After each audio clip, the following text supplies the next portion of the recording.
গণতন্ত্রকে প্রাতিষ্ঠানিক রূপ দেওয়া, স্বচ্ছতা, জবাবদিহি দেওয়া আজকে আমাদের সবার জাগ্রত বিবেকের সচেতন অনুভূতি দিয়ে বিশ্লেষণ করতে হবে আমরা কোথায় আছি।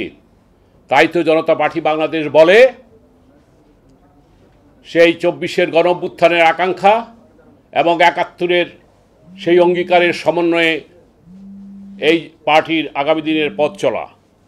সুতরাং এই পথ চলাকে কেন্দ্র করে আজকে আমরা চাই যে রাজনৈতিক মালিকানার পরিবর্তে জনগণের মালিকানা প্রতিষ্ঠা করা।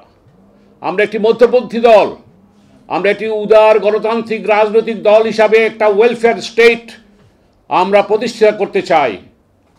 যেই ৫৪ বছরে একটি রক্তক্ষয়ী যুদ্ধের মাধ্যমে আমরা ৩০ লক্ষ শহীদের রক্তের আলপনা বিশ্বের মানচিত্রে আমরা এই দেশটাকে এঁকেছিলাম, আমরা সেটাকে ধারণ করতে পারি নাই।